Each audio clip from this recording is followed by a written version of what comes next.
et du développement rural de Côte d'Ivoire, M. Boukari, directeur général adjoint de la FAO, représentant l'Afrique, Madame Maria Elena Semedo, directeur général adjoint de la FAO, Monsieur le maire de Cocody, Excellences, Mesdames et Messieurs les ambassadeurs, Monsieur le représentant résident de la FAO en Côte d'Ivoire, Mesdames et Messieurs les hauts fonctionnaires et experts, Mesdames et Messieurs les représentants et membres des différentes organisations, Mesdames et Messieurs, chers invités,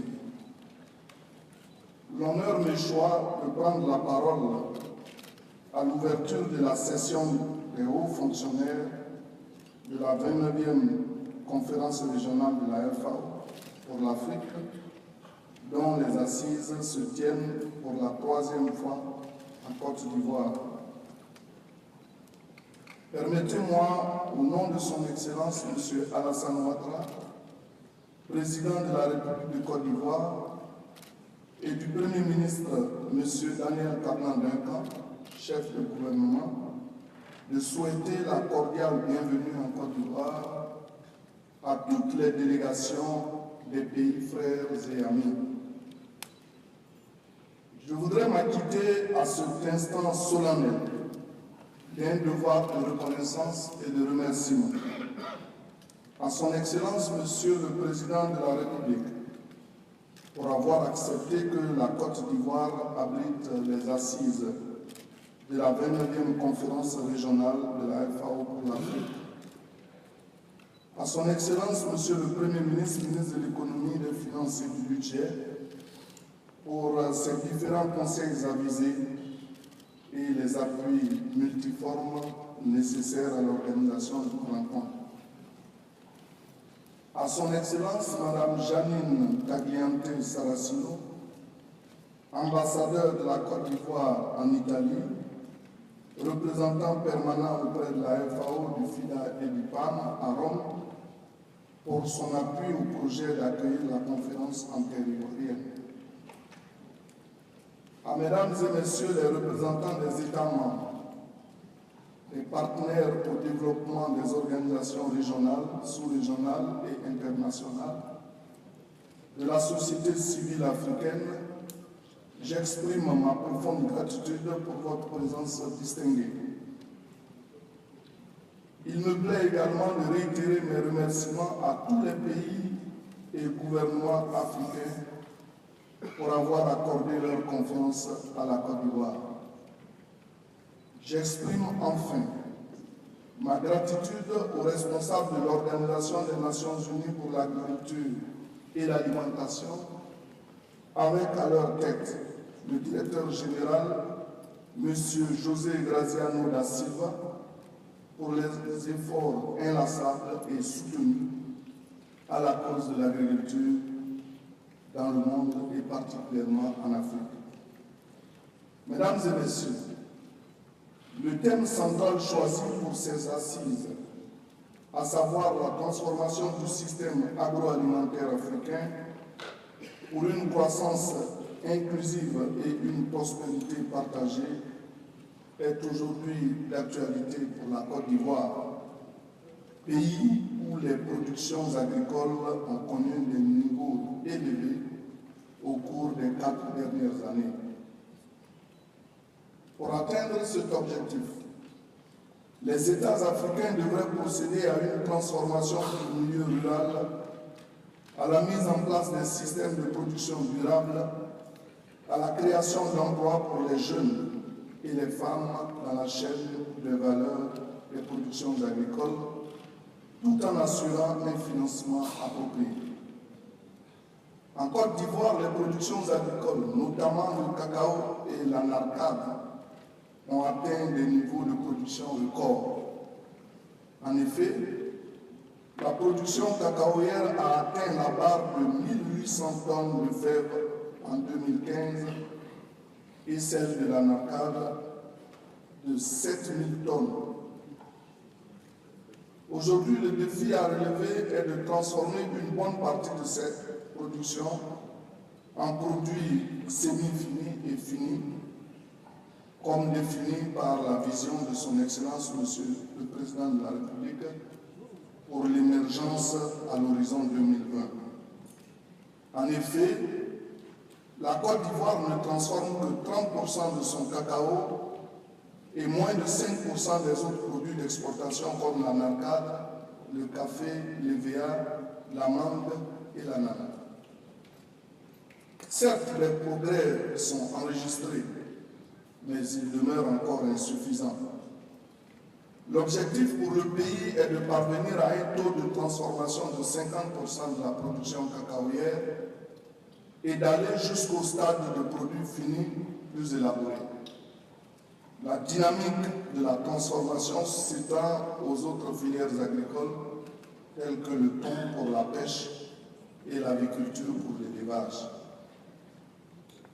Tout cela entraînera une plus-value capable d'induire une croissance dans le secteur agricole, de relever le revenu de l'agriculteur et de réduire la pauvreté en milieu rural. À l'instar de la Côte d'Ivoire, le niveau de transformation des produits en Afrique est encore bas. C'est pourquoi, mesdames et messieurs les experts, nous vous exhortons à faire des propositions concrètes pour l'amélioration de la transformation de nos produits agricoles, notamment la petite transformation, afin de mieux orienter les nouvelles actions de la FAO en Afrique. Les retombées positives de la transformation sont nombreuses et je voudrais mentionner le renforcement de la chaîne des valeurs, la prévention et la réduction des pertes post-récolte et des pertes post-capture, l'amélioration et la répartition équitable des revenus, le développement de l'agro-industrie et l'agro-business. Mesdames et messieurs, nous avons foi en notre capacité à proposer ensemble des programmes de transformation des produits agricoles adaptés à nos réalités et au marché. Nous savons compter sur l'appui de la communauté internationale et des partenaires au développement pour y parvenir.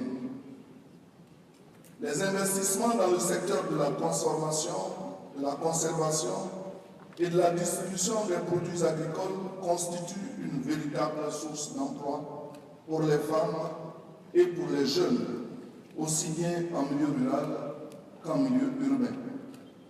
C'est le cas pour la Côte d'Ivoire, où les femmes jouent un rôle de premier plan dans le secteur du vivrier. La conférence abordera aussi le sujet pertinent du changement climatique mondial, au moment où le monde entier réuni pour la COP 21 vient d'en définir les grandes orientations. Les parties y ont été invités à prendre des mesures pour conserver et, le cas échéant, renforcer les puits et réservoirs de gaz à effet de serre, notamment les forêts. La préservation de notre planète au profit des générations futures constitue un enjeu contemporain majeur. Avec une agriculture intensive plus efficiente, nous pourrons concilier la préservation de l'environnement nécessaire au maintien d'une planète meilleure pour nos enfants avec une production agricole riche et diversifiée. Il vous appartiendra, à la lumière des résolutions de la COP 21, d'analyser son impact sur nos pays africains et de proposer des programmes cohérents susceptibles de garantir une agriculture durable et productive pour l'Afrique. Vos suggestions aideront la FAO à une meilleure programmation de son intervention pour le bonheur de nos populations et de donner des orientations pour la préparation de la COP 22 au Maroc.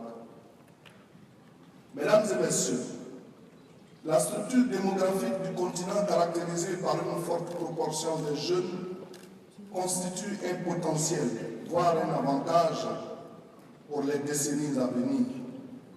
Cependant, force est de constater et surtout de reconnaître que l'absence d'emploi décent et le chômage ont des conséquences socio-économiques dont le plus grave est la migration des jeunes. À la fin de vos travaux, des recommandations hardies et endogènes seront proposées en vue de dissuader, de sauver et d'utiliser tous ces braves valides qui périssent chaque jour en mer à la recherche d'un Eldorado qui n'existe même plus. Mesdames et messieurs, honorables invités, les solutions aux multiples défis de l'agriculture en Afrique résident dans la mise en place d'un financement durable. À Maputo, au Mozambique, en 2003, les chefs d'État africains ont décidé unanimement d'accorder 10% de leur budget national au secteur agricole. En dépit des efforts accomplis en vue d'augmenter la part du secteur agricole dans les budgets nationaux, force est de constater que l'atteinte de cet objectif enregistre quelques faiblesses. En Côte d'Ivoire, l'option retenue dans le cadre du programme national de développement 2016-2020 est le partenariat public-privé. Ce mécanisme gagnant-gagnant permet de coordonner les initiatives et d'optimiser les ressources.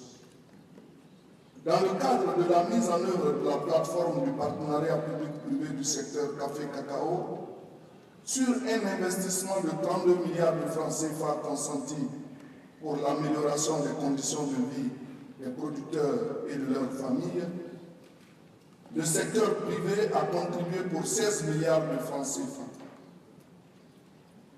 Par ailleurs, le président de la République, soucieux de l'amélioration des conditions de vie des producteurs, a décidé de leur octroyer 60% du prix international de leur spéculation et la limitation de la fiscalité et de la parafiscalité à une proportion maximale de 22%. Dans le secteur de la pêche, l'État encourage les investissements à travers le régime franc qui permet au secteur tonnier de hisser la Côte d'Ivoire au rang de premier exportateur africain avec un chiffre d'affaires annuel de 100 milliards de francs CFA. Toujours au niveau du financement, je voudrais faire noter que la contribution de la communauté financière internationale et des partenaires techniques au développement est vivement souhaitée pour soutenir les programmes de développement issus des recommandations de cette conférence régionale afin d'assurer un développement cohérent et inclusif de l'agriculture en Afrique. En outre, j'en appelle à l'engagement et au soutien de nos États, des organisations régionales, des organisations internationales, des organismes donateurs et d'autres parties prenantes pour aider la FAO à appuyer une agriculture durable en Afrique. Les approches de financement utilisées par le continent sont multiples et variées. C'est pourquoi je voudrais vous encourager à réfléchir et à partager les riches expériences sur ces mécanismes visant à pérenniser le financement de l'agriculture en Afrique. Ils sont porteurs d'espoir pour nos populations. Chers participants, le résultat de ces 3 jours d'intense réflexion et de partage d'expériences permettra un nouvel envol de l'agriculture en Afrique, notamment dans la transformation du système agroalimentaire en vue d'assurer à notre jeunesse des lendemains meilleurs et une sécurité alimentaire à nos populations. Tout en vous souhaitant de fructueux échanges, je déclare ouverte la session des hauts fonctionnaires de la 21e conférence régionale de la FAO pour l'Afrique. Je vous remercie.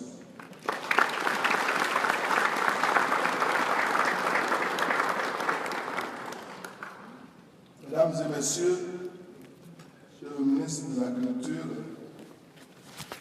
je charge de vous dire que la présidence